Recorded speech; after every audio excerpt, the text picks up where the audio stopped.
Olá, alunos, meu nome é Elias Arcanjo. Vamos dar início ao nosso segundo vídeo da nossa playlist sobre resolução de integrais.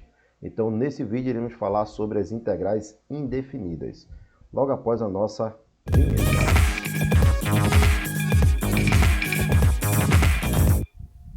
Antes de começarmos com o vídeo, certo? Eu convido você a apertar aí no joinha, a compartilhar nosso vídeo. Se você não se inscreveu no nosso canal, se inscreve no nosso canal.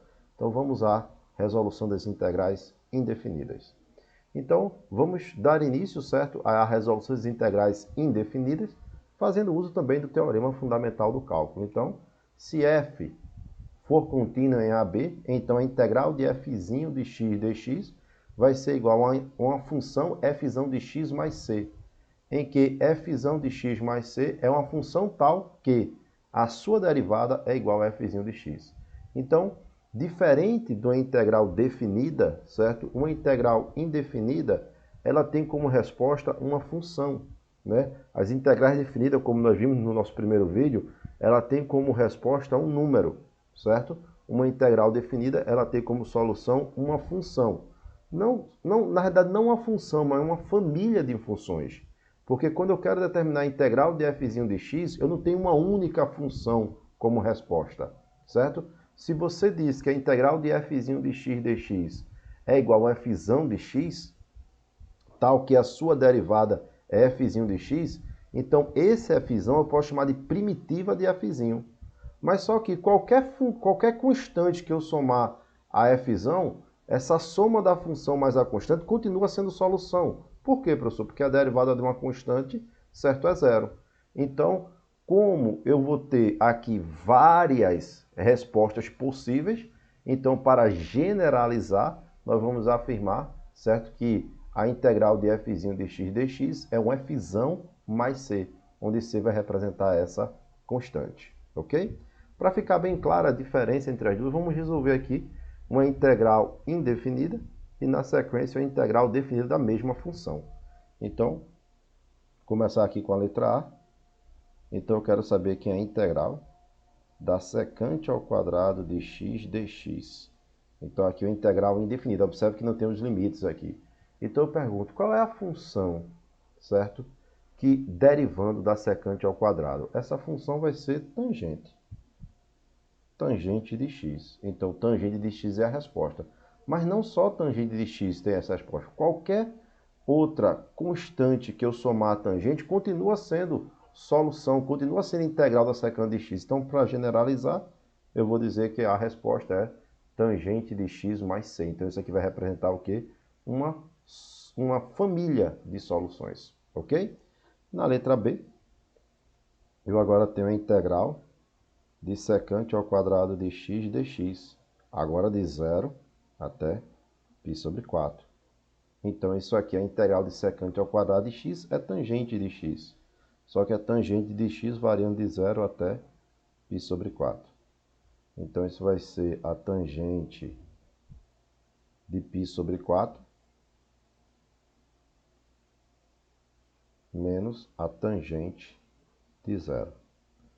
A tangente, certo, de π sobre 4 vai ser igual a 1, né? A tangente de 45, e a tangente de 0 é 0. Então, isso aqui vai ser igual a 1. Vamos a mais um exemplo, certo, que mostra a diferença entre o resultado de integral indefinida e definida. Então, na letra A aqui, eu tenho a integral do seno de x dx. A integral do seno é aquela função que derivando, certo, vai ser igual ao seno. Então, qual é a função que derivando dá seno? Eu poderia pensar aqui cosseno, mas lembro que o cosseno dá menos seno. Então, vou colocar um menos aqui e eu posso afirmar que a integral do seno é menos cosseno. Por quê? Porque a derivada de menos cosseno é igual a seno. E aí, para generalizar, eu vou colocar aqui mais c, ok? Já a integral aqui de 0 até π sobre 3 do seno de x dx, isso vai ser menos cosseno de x variando de 0 até π sobre 3. Então, isso vai ser menos o cosseno, né? Vamos apagar aqui. Menos o cosseno de π sobre 3 menos o limite inferior, que é menos cosseno de zero. Então, o cosseno de π sobre 3 é igual ao cosseno de 60, que é meio, né? Então, vai ficar menos 0,5. Menos com menos é mais. Cosseno de zero é 1. Então, isso vai ser igual a 0,5. Ok? E aí, você vê a diferença, né? A solução de uma integral definida é sempre o número. A solução de uma integral indefinida, certo? Vai ser uma função. Ok? E aqui nós temos uma tabela de integrais indefinidas, certo? Que vai nos auxiliar na resolução das integrais. Então, aqui a integral de dx é x, a integral de x elevado a n. Então, se eu quero calcular a integral de uma função polinomial, né? X elevado a n. Então, a integral disso vai ser x elevado a n mais 1 sobre n mais 1. Ok? Aqui mais c. A integral de e elevado a x, como nós vimos, é o próprio e elevado a x. A integral de a elevado a x, né? Onde esse a aqui, certo? Se ele for diferente do e, então essa integral vai ser a elevado a x sobre log neperiano de a. A integral de 1 sobre x dx vai ser ln de x. A integral do seno de x, como nós temos aqui, menos cosseno de x, nós já vimos. E aqui tem uma sequência, certo? De integrais que você pode colocar pausa no vídeo, se você quiser anotar. Além dessas integrais indefinidas, essa tabela de integrais indefinidas, nós temos as propriedades das integrais, que são muito úteis para a resolução de problemas. Então, aqui, se eu tenho a integral de uma constante vezes uma função, eu posso tirar essa constante aqui, certo? E multiplicar pela integral da função. Isso é muito útil quando a gente tem aqui termos com fração. Isso vai ajudar, certo? Para a gente não cometer erro. Você tem aqui uma propriedade da soma que diz que a integral da soma é a soma das integrais, ok? E eu tenho aqui a integral de a até b de f de x dx. Eu posso quebrar esse intervalo de integração aqui, integrar a função de a até c, e depois de c e somar com a integral de c até b. Só, né, se c estiver dentro do intervalo de a até b, certo? Então você vai integrar aqui, por exemplo, de 2 a 5. Então você pode quebrar essa integração e integrar de 2 até 3, depois de 3 até 5.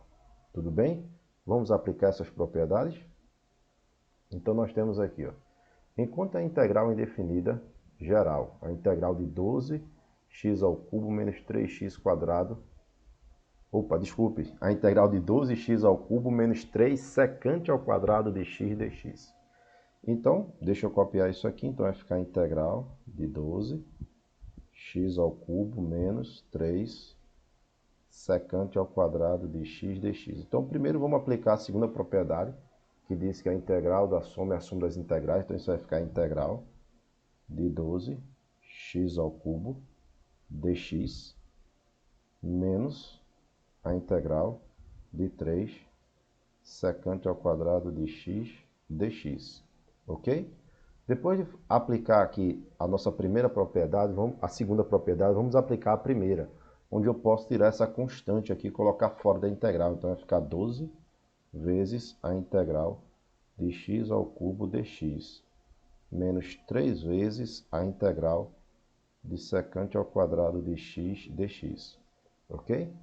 Então, isso vai ser 12 vezes, que é a integral, certo, de secante ao cubo. Lembra que nós vimos aqui naquela tabela de integral? Opa! Que ficou muito grande, né? Então, vamos apagar aqui. Então, deixa eu ver se está melhor agora. A integral de x elevado a n dx, isso é x elevado a n mais 1 sobre n mais 1, certo? Mais c. Então, nós vimos isso aqui lá na tabela de integrais indefinidas.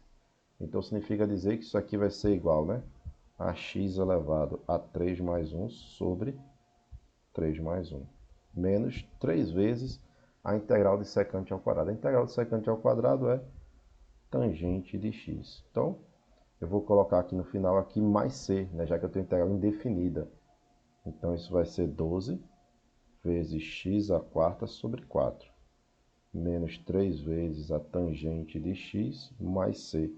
Eu posso simplificar aqui, ó, 12 com 4, isso é igual a 3. Então, vai ficar 3x à quarta menos 3 tangente de x mais c. Então esse é o resultado da nossa integral, certo? Aqui eu estou fazendo passo a passo. Depois a gente começa a fazer, a gente pode resolver aqui direto, mas nesse primeiro momento vamos aplicar as propriedades, certo? Para deixar tudo bem claro. Vamos fazer mais um exemplo? Então no exemplo 4, encontre a integral indefinida geral, certo? Então você tem aqui a integral. Eu já vou dividir aqui, certo? Eu vou transformar isso aqui, certo? Numa soma de três integrais. Então essa é a integral de 6 x ao quadrado dx, mais a integral de 3 elevado a x dx. Deixa eu apagar aqui, que ficou x, mais a integral da raiz de x dx. Ok? Vamos aplicar aqui a primeira propriedade, vamos tirar o 6 aqui, então isso vai ficar 6 vezes a integral de x ao quadrado dx. Aqui 3 vezes a integral de e elevado a x dx. E eu vou transformar essa raiz aqui, raiz de x, num som polinomial. Lembra que isso aqui é importante, certo? Vai ser muito útil, que é a integral, a raiz enésima de x elevado a m. Isso aqui é x elevado a m sobre n, certo? Então eu vou ter aqui, isso aqui vai ser mais a integral de x. Raiz quadrada é como o índice fosse 2, né? Então 1 sobre 2 dx, certo? Então eu vou repetir aqui o 6, que é a integral de x ao quadrado. Lembra lá? X elevado a n mais 1 sobre n mais 1. Então vai ser x elevado ao cubo sobre 3. Mais 3 vezes a integral de e elevado a x. Qual a função que derivando da e elevado a x? E elevado a x. Então isso aqui vai ficar e elevado a x. Então vamos colocar aqui o e elevado a x mais, que é a integral aqui de 1 de x elevado a 1 meio, certo? Então vamos usar aquela propriedade lá que diz que a integral de x elevado a n, aquela regrinha na realidade, né? A integral de x elevado a n dx é x elevado a n mais 1 sobre n mais 1. Então vai ficar x elevado a meio mais 1 sobre meio mais 1. Então isso aqui vai ser igual, vamos simplificar aqui, aqui vai ficar 6 dividido por 3 dá 2, 2x ao cubo, mais 3 vezes e elevado a x. Isso vai ficar mais x elevado a 3 meios, certo? Que 1 meio mais 1. E aí, como eu vou dividir por 3 meios, então dividir por uma fração é multiplicar pelo inverso. Então aqui vai ficar 2 sobre 3. E aqui eu vou concluir com o mais c, porque eu tenho a integral definida. Veja que eu não coloco aqui o mais c no final de cada uma dessas integrais, não. Eu deixo no final, eu coloco aqui o mais c, certo? Não precisa colocar uma constante para cada uma dessas integrais, não. Só quando você concluir realmente as três, então você bota uma única constante aqui, ok? Tudo bem? Então, dessa forma, nós concluímos aqui nosso segundo vídeo, certo? Para não ficar longo, vamos parar aqui e vamos continuar um terceiro vídeo fazendo mais exemplos, certo? De integrais definidas, onde nós poderemos resolver, iremos continuar resolvendo, aplicando simplesmente o teorema fundamental do cálculo. Até nosso próximo vídeo.